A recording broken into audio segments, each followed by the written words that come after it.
तो स्टूडेंट्स, कैसे हैं आप सब लोग। उम्मीद करते हैं आप सब खैरियत से होंगे और आपको एक बार दोबारा वेलकम करते हैं मेडिको साइंस के इस यूट्यूब चैनल पे। Medico science the name of smart and easy education. इस लेक्चर में हम कवर करेंगे एनटीएस का 2009 का पास्ट पेपर और इसमें केमिस्ट्री का पोर्शन कवर करेंगे। तो स्टार्ट करते हैं अपना लेक्चर। 27 क्वेश्चन है, according to the law of mass action the rate of chemical reaction is proportional to. ये जो लॉ ऑफ मास एक्शन है ये दिया गया था टू साइंटिस्ट की तरफ से, उनका नाम है सीएम गॉल्डबर्ग एंड पीटर वेज ने दिया था। इनके मुताबिक जो केमिकल रिएक्शन का रेट होता है वो प्रोपोर्शनल होता है product of the molar concentration of the reactant. B option is correct. उसके बाद है 28 नंबर क्वेश्चन है। यहाँ इस क्वेश्चन में एक इक्वेशन दिया गया है आपको, और ये इक्वेशन जो है एक एप्लीकेशन भी है ली चार्ल्स प्रिंसिपल का। ये एक एक्सोथर्मिक रिएक्शन है। यहाँ पे ये जो रिएक्शन है ये एक रिवर्सिबल रिएक्शन है और ये इक्विलिब्रियम है। The product of NH3 will be favoured. Question ये है कि NH3 अमोनिया की जो प्रोडक्ट होगी वो किस कंडीशन में फेवर्ड होगी, हाई प्रेशर पे होगी या लो प्रेशर पे होगी या किस कंडीशन में होगी। तो देखिए इक्विलिब्रियम में तीन कंडीशंस होती हैं। अगर हम टेम्परेचर इंक्रीज करेंगे तो इक्विलिब्रियम चेंज हो जाएगा, और हम अगर कंसंट्रेशन चेंज करेंगे प्रोडक्ट की या रिएक्टेंट की तब भी इक्विलिब्रियम अफेक्ट होगा। अगर हम प्रेशर चेंज करेंगे तब भी इक्विलिब्रियम अगेन डिस्टर्ब होगा। तो इक्विलिब्रियम जब डिस्टर्ब होता है तो वो अपने आप को रिटेन करने के लिए रिएक्शन को या तो फॉरवर्ड में मूव करता है या तो बैकवर्ड में मूव करता है। तो यहाँ पे प्रोडक्ट जो है वो किसके अकॉर्डिंग पूछी गई है, वो पूछी गई है प्रेशर की। तो अगर हम इंक्रीज प्रेशर करेंगे तो इक्विलिब्रियम जो होगा वो डिक्रीज वॉल्यूम की तरफ शिफ्ट होगा। प्रेशर का इफेक्ट तब होता है जब इक्वेशन के दोनों साइड्स जो वॉल्यूम है वो चेंज होगा। यहाँ पे 1 है, यहाँ पे 3 है, 4 होगा और यहाँ पे जो है 2 है। तो यहाँ पे एक प्रेशर का इफेक्ट पड़ेगा। तो अगर हम इंक्रीज प्रेशर करेंगे तो इक्विलिब्रियम जो होगा शिफ्ट होगा डिक्रीज वॉल्यूम की तरफ, यानी प्रोडक्ट मोर प्रोडक्ट फॉर्म होगा। तो यहाँ पे जो और हम कैटालिस्ट भी ऐड करेंगे तो रिएक्शन प्रोडक्ट की तरफ फास्ट हो जाएगा। कैटालिस्ट का फंक्शन ये होता है कि वो रिएक्शन को स्पीड अप करता है। तो यहाँ पे जो करेक्ट ऑप्शन होगा वो होगा high pressure and catalyst. Okay, अगर हम प्रेशर इंक्रीज करते हैं, अगेन सुने, अगर हम प्रेशर इंक्रीज करते हैं तो इक्विलिब्रियम जो होता है वो इक्विलिब्रियम शिफ्ट होता है प्रोडक्ट की तरफ और लेस वॉल्यूम की तरफ। उसके बाद नेक्स्ट मूव करते हैं नेक्स्ट क्वेश्चन की तरफ। 29 क्वेश्चन है, the sum of the exponent of molar concentration of reactant is equal to. जो मोलर कंसंट्रेशन के ऊपर जो एक्सपोनेंट होता है वो किसके इक्वल होता है। तो ये एक डायरेक्ट क्वेश्चन है, डायरेक्ट लाइन में से लिया गया, ये होता है इक्वल ऑर्डर ऑफ रिएक्शन की। उसके बाद है nascent hydrogen used in the formation of methane is obtained from. जो नेसेंट हाइड्रोजन मीथेन फॉर्म करने के लिए आता है वो हम कैसे ऑब्टेन करते हैं। तो इसका डायरेक्ट ऑप्शन होता है HCl विथ जिंक। जब HCl रिएक्ट करता है जिंक के साथ तो हाइड्रोजन लिबरेट होता है। और हम ऑर्गेनिक केमिस्ट्री में आगे पढ़ेंगे, अगर क्वेश्चन आए तो उसमें हम आपको बताएंगे कि एक रिएक्शन होता है ऑर्गेनिक में, उसको कहते हैं क्लेमेंसन रिडक्शन, जिसमें हम कीटोन और अल्डिहाइड को कन्वर्ट करते हैं अल्केन्स में। तो उसमें भी हम HCl को रिएक्ट कराते हैं जिंक के साथ, तो यहाँ पे हाइड्रोजन लिबरेट होता है। ये एक इंपॉर्टेंट रिएक्शन है और आपने ज़हन में रखना है कि जब भी HCl रिएक्ट करता है जिंक के साथ तो हाइड्रोजन लिबरेट होती है।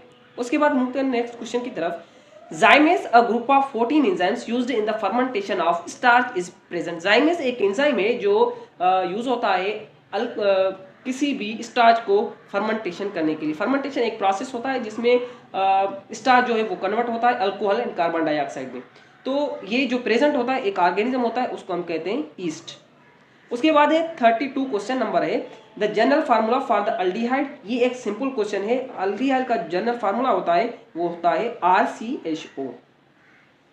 ये ऑप्शन इज द करेक्ट। उसके बाद है 33 question, when an element exist in more than one crystalline form the phenomena is termed as. Element की यहाँ पे बात हो रही है। जब यहाँ पे किसी कंपाउंड की बात होगी तो उनकी कंडीशन में अगर आंसर चेंज होगा। यहाँ पे एलिमेंट की बात हो रही है तो इसको हम क्या कहते हैं, एलोट्रॉपी, इस फिनोमेना को एलोट्रॉपी कहते हैं। अगर यहाँ पे कंपाउंड की बात हो तो उसको हम कहते हैं पॉलीमार्फिज्म। उसके बाद उसके लिए जो टर्म होता है पॉलीमार्फिज्म होता है। 34 क्वेश्चन नंबर है, the formula for the plaster of Paris. Plaster of Paris के लिए जो फार्मूला होता है वो होता है बी ऑप्शन में है 2CaSO4.2H2, और हम इसको और नाम से भी जानते हैं, इसको हम कहते हैं कैल्शियम सल्फेट हेमीहाइड्रेट। उसके बाद है linear combination of the atomic orbitals LCAO result in the formation of. जो लीनियर कॉम्बिनेशन होता है एटॉमिक ऑर्बिटल्स का, वो क्या फॉर्म करते हैं, कौन से ऑर्बिटल्स फॉर्म करते हैं, वो दोनों ऑर्बिटल्स से फॉर्म करते हैं bonding and anti bonding molecular orbitals. तो इसका ऑप्शन जो करेक्ट है वो डी ऑप्शन है। उसके बाद मूव करते हैं नेक्स्ट क्वेश्चन की तरफ। यहाँ पे एक इक्वेशन आपको दिया गया है और यहाँ पे आपसे पूछा गया है कि एट STP एक standard temperature how many litres of oxygen are needed to complete burn of 5.0 litres of propane. एक प्रोपेन एक गैस है, उसको बर्न के लिए 5 लीटर्स ऑफ प्रोपेन को बर्न करने के लिए हमें कितना ऑक्सीजन के लीटर्स चाहिए होंगे। तो इसकी एक शॉर्ट ट्रिक है। पहले तो आपने देखना है कि ये इक्वेशन बैलेंस्ड है या नहीं। अगर ऑलरेडी बैलेंस्ड है तो ठीक, वरना आपको मैंने एक ये ट्रिक लिखी है आपके लिए। इस ट्रिक को यूज़ करके आप जो है वो इसको बैलेंस कर सकते हैं डायरेक्टली।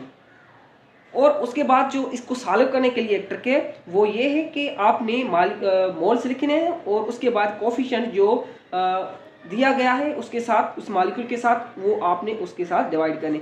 जो मोल और कोफिशिएंट का जो ये रेशो है ये हर एक मॉलिक्यूल के लिए इक्वल होगा किसी भी बैलेंस्ड इक्वेशन में, ठीक है। तो यहाँ पे जो मोल किसके बराबर होता है, मोल होता है मास अपान में गिवन मास अपान में मोलर मास, या वॉल्यूम अपान में गिवन वॉल्यूम अपान में मोलर वॉल्यूम, जो कि होता है 22.4। तो आपने सिंपली 5.0 जो है ये लीटर्स ऑफ C3 और उसके बाद 5.0 लीटर्स है ना के मोल्स, तो हम इसको मोल में कन्वर्ट करेंगे, उसको डिवाइड करेंगे 22.4, तो हमें मोल मिल जाएंगे। उसके बाद हम इसको मल्टीप्लाई करेंगे, उसके बाद इसको डिवाइड करेंगे 1 के साथ, क्योंकि 1 यहाँ पे एक कोफिशिएंट है, यहाँ पे 1 होगा कोफिशिएंट, क्योंकि कोफिशिएंट भी है, कोफिशिएंट यहाँ पे 1 है। और उसके बाद ये जो रेशो है ये इक्वल होता है ऑक्सीजन के रेशो के साथ, क्योंकि जो भी कंपाउंड होगा, मॉलिक्यूल होगा, उसके सारे जो रेशो होंगे वो इक्वल होंगे मोल और कोफिशिएंट के रेशो। तो यहाँ पे x जो है, x हमें गिवन वॉल्यूम है फाइंड करना है जो, और यहाँ पे जो 22.4 है ये जो है एक फिक्स्ड मोलर वॉल्यूम है। उसके बाद जो 5 हमने मल्टीप्लाई किए हैं ये m/n(m2/n2) के साथ डिवाइड किए गए। यहाँ पे जो 5 है ये कोफिशिएंट है, यहाँ पे ये कोफिशिएंट रहा, तो ये आपने इस तरह डिवाइड करना है। उसके बाद आपने रीअरेंज करना है, तो ये आपको जो आंसर होगा मिल जाएगी। इसका जो आंसर होगा वो 25 लीटर होगा। Option E is the correct option. This is the simple trick you can use for this to solve this question, because these are the numerical questions and ये जो क्वेश्चंस होते हैं ये आपका टाइम कंज्यूम करते हैं। उसके बाद क्वेश्चन नंबर 37 है, if the NaCl produced in the equation. ये इक्वेशन दी हुई है, ये इक्वेशन जो है बैलेंस नहीं है, आपने इसको बैलेंस करना होगा, क्योंकि यहाँ पे FeCl3 है, FeOH3, ठीक है, यहाँ पे 3 आएगा तब 3NaOH आएगा, तब यहाँ पे बैलेंस हो जाएगी equation. Was discover the water to make litres of the solution, the molarity would be, molarity कितनी होगी। तो यहाँ पे सिंपल आपने मोलरिटी क्या होती है, मोल्स पर वॉल्यूम। तो वॉल्यूम तो हमें दिया गया है 1 लीटर है, और मोल्स कितने हैं, 3 मोल्स हैं यहाँ पे, तो इसकी मोलरिटी क्या हो 3 मोल्स, ठीक है। उसके बाद नेक्स्ट मूव करते हैं। When 18 × 10⁻³ मोल, ये आपको एक न्यूमेरिकल वैल्यू दिया गया है of acetic acid react with 22 × 10⁻³ moles per dm³ of ethyl alcohol to form, ये न्यूमेरिकल दिया हुआ है of ethyl acetate and 14 × 10⁻³ mole per dm³ of the water, find the value of the equilibrium constant. आपने simple यहाँ पे आपको concentration दी गई है, आपने सिर्फ इन वैल्यूज को पुट करके आपने इक्विलिब्रियम कांस्टेंट का वैल्यू फाइंड करना है। Kc क्या किसके बराबर होता है, Kc बराबर होता है rate of the forward reaction, यहाँ पे Kf जो है रेट ऑफ फॉरवर्ड रिएक्शन है, divided by the Kb rate of backward reaction, या प्रोडक्ट की concentration divided by the concentration of reactant. ठीक है, तो यहाँ पे जो आंसर आएगा आपका वो आएगा 4.04। ए ऑप्शन करेक्ट होगा। आपने वैल्यूज पुट करनी है और उसके बाद सॉल्व करना है। उसके बाद है 39 क्वेश्चन है, harmful and undesirable reaction of the metal when exposed to atmosphere or any chemical agent is known as। जो हार्मफुल और अनडिजायरेबल रिएक्शन है मेटल का जब वो एटमॉस्फेयर में एक्सपोज होता है, तो or any chemical agent or due to any chemical agent, जो ये रिएक्शन होता है वो होता है कोरोजन। रस्ट एक कोरोजन है, ये अनडिजायरेबल रिएक्शन होता है और हार्मफुल भी होता है, एटमॉस्फेयर की वजह से होता है। उसके बाद मूव करते हैं नेक्स्ट क्वेश्चन। 40 क्वेश्चन है, what is the product of both fermentation and fractional distillation. Fractional distillation एक ऐसा प्रोसेस होता है जिसमें हम डिफरेंट लिक्विड्स को उनके बॉइलिंग पॉइंट के बेसिस पे सेपरेट करते हैं। और फर्मेंटेशन ये एक ऐसा प्रोसेस होता है जिसमें एक ऑर्गेनिज्म होता है, वो एक एंजाइम रिलीज करता है, उसका नाम होता है जाइमेज। और हमने पिछले क्वेश्चन में भी देखा, तो वो यीस्ट में प्रेजेंट होता है। तो इसकी जो फाइनल प्रोडक्ट होती है फर्मेंटेशन की, अल्कोहल होती है, और इसके थ्रू हम अल्कोहल फाइंड सेपरेट करते हैं। ठीक है, तो इसका जो करेक्ट ऑप्शन होगा सी होगा, इन अल्कोहल। क्वेश्चन नंबर 41 है, during condensation polymerization two monomers joined by removal of water molecule. या इसका करेक्ट ऑप्शन जो होगा वो वाटर मॉलिक्यूल। कंडेंसेशन एक प्रोसेस होता है जिसमें टू मोनोमर्स जो हैं एक दूसरे से ज्वाइन करते हैं, और एक मोनोमर से OH जाता है और एक मोनोमर से H जाता है और वाटर मॉलिक्यूल रिलीज हो जाता है। वो ये एक मोनोमर है और ये दूसरा मोनोमर है, यहाँ पे एक कोवेलेंट बॉन्ड बन जाता है। उसके बाद मूव करते हैं 42 क्वेश्चन की तरफ। Which gas is likely to act most deviates from in ideal behaviour. Ideal behaviour से कौन सी गैस है जो मोस्टली डेविएट करती है, दूर जाती है। तो इसमें करेक्ट ऑप्शन जो होगा वो होगा ACl। इसका मैंने कैसे पहुंचाना कि ये एक करेक्ट होगा। आपने जो भी ऑप्शन दिए हैं उनमें से आपने देखना है कि कौन सा मॉलिक्यूल जो है वो ज़्यादा पोलर है। यहाँ पे क्लोरीन मोस्ट इलेक्ट्रोनेगेटिव है हाइड्रोजन से, और जो ये तीनों की रेस्ट जो ऑप्शन दिए गए हैं उनमें कोई भी मॉलिक्यूल जो है वो इतना पोलर नहीं है। तो जो भी मॉलिक्यूल जितना ज़्यादा पोलर होगा वो अट्रैक्टिव फोर्सेस क्रिएट करेगा, और अट्रैक्टिव फोर्सेस की वजह से ये जो है डेविएट करती हैं आइडियल बिहेवियर से। अगर अट्रैक्टिव फोर्स ना होता तो ये बिहेव करती लाइक आइडियल गैसेस। ठीक है, तो ये अट्रैक्टिव फोर्स होता है इंटरमॉलिक्यूलर फोर्सेस, जो इनको डेविएट करने पर मजबूर करता है। उसके बाद मूव करें नेक्स्ट क्वेश्चन की तरफ। 43 क्वेश्चन है, purification of bauxite whose major impurity is silica SiO2 is carried out through. किस प्रोसेस के थ्रू हम जो सिलिका जैसी इम्प्योरिटीज होती हैं बॉक्साइट में वो प्यूरिफाई करते हैं।